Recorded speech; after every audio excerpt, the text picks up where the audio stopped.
Don't be pushed by your fear. Rather, be led by your dreams and your faith. Sabi po ni San Agustin, malapit na yung piyesta ngayon, ng kanyang piyesta ngayon, end of August. Sabi ni San Agustin of Hippo, faith is to believe what we do not see. And the reward of faith is to see what we believe. In the name of the Father, the Son, and the Holy Spirit, faith enables.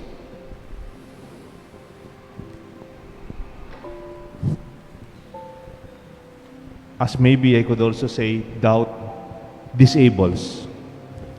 In the Gospel today, it says, for man, it is impossible, but for God, all things are possible.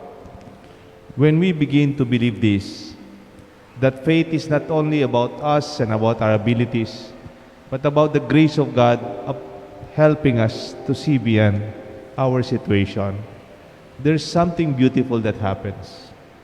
Even our own salvation, which we ourselves could not afford to experience eternal life on our own, but only by the grace and the mercy of God. Usually po sa ating trabaho, sa mga kumpanya, sa mga organisasyon, ako naranasan ko to sa mga eskwelahan, sa mga opisina, meron silang tinatawag na feedback mechanism.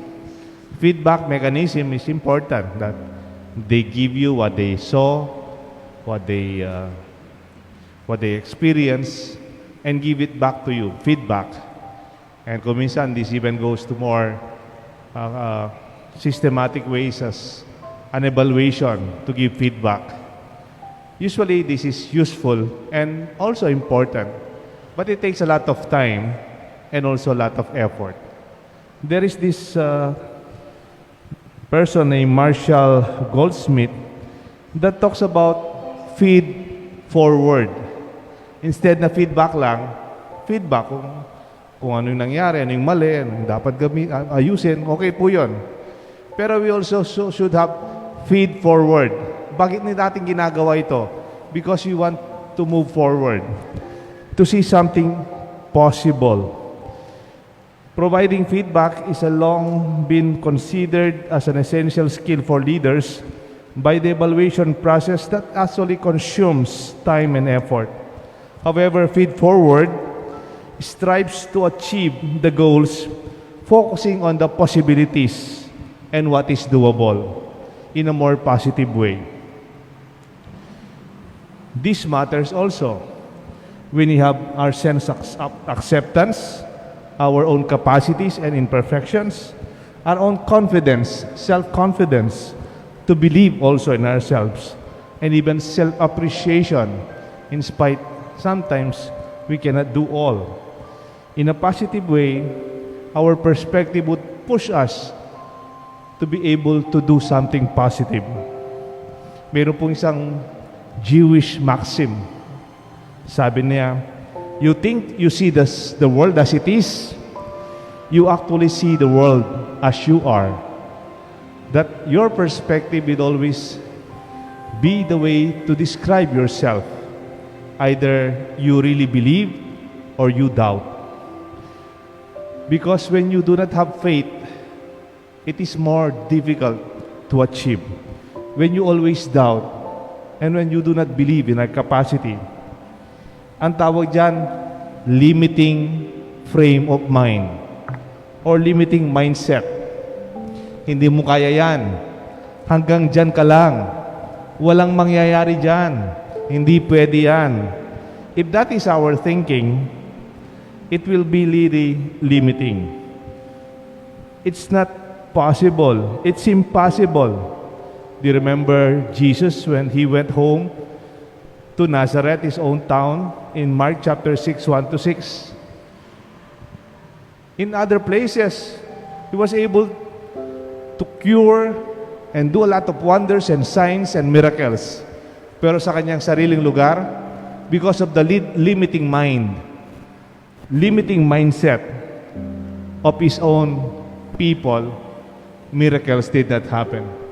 Pag hindi ka naniniwala, talagang walang mangyayari o mahirap mangyari. Why not?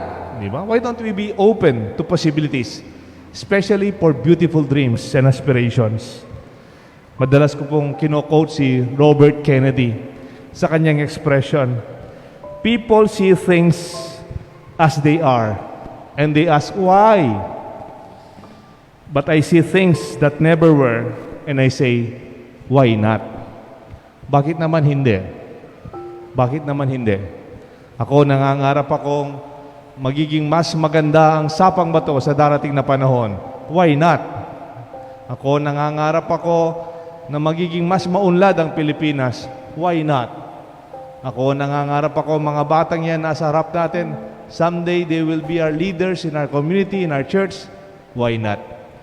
When we see this, we move forward, we work harder, and we believe in ourselves and our future.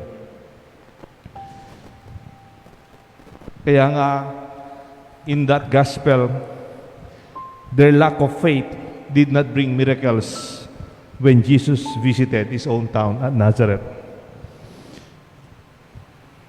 Is faith an attitude?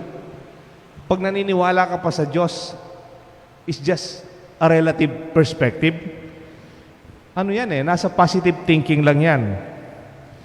Faith brings the grace that moves mountain with concrete results. Hindi lang attitude ang pananampalataya. Attitude yung sa tingin ko hindi uulan. Sa tingin ko it's not only a perspective. It is the faith that we express, faith that moves mountain, that changes our life and the life of others too.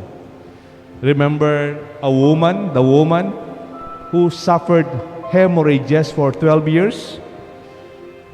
And out of tremendous faith, she just touched the hem of the dress of Jesus.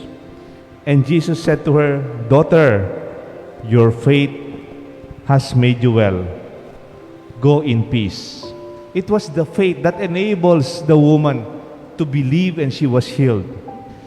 In Matthew 15:28, Jesus encountered a woman from Canaan, a Canaanite woman. She was supposed to be a non-believer, but she believed in Jesus, that her faith in Jesus will heal her young girl, her young daughter. And Jesus was so impressed by the faith of the Canaanite woman and said, "Woman, your great faith. Woman, you have great faith. Your request is granted." And her daughter was healed at that very moment.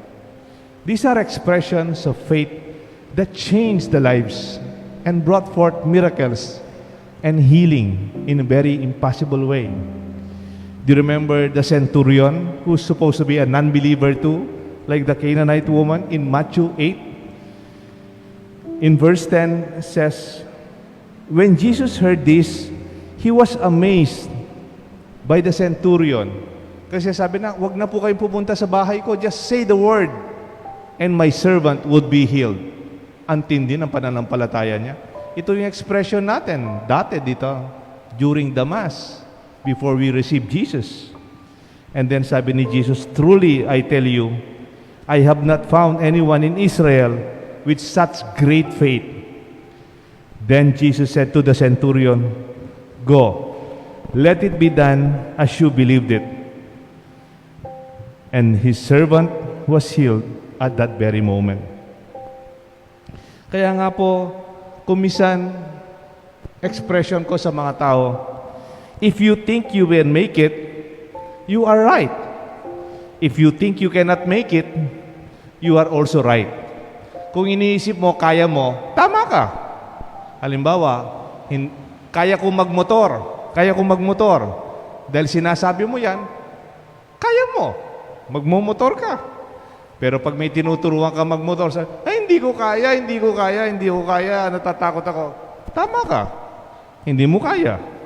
If you think you can make it, you are right. If you think you cannot make it, you are also right. Jesus' self-image is liberating with the views of others too. Tapping possibilities even the impossibilities, even the healing of the paralytic. Jesus said to the paralytic, because of the faith of those who carried him, "Pick up your mat, walk and go home," in John chapter 5:8. Even our faith for others also brings hope. Pag naniniwala tayo sa iba at may pananampalataya tayo para sa iba, sa ating pagmamahal, nagkakaroon din po ng grasya. Hindi lang po para sa atin, para sa mga mahal natin and for those whom you want to serve. Remember, the root word of infinity comes from the word finite. That even the infinite builds up from the finite, limited realities every day. Don't be pushed by your fear. Rather, be led by your dreams and your faith.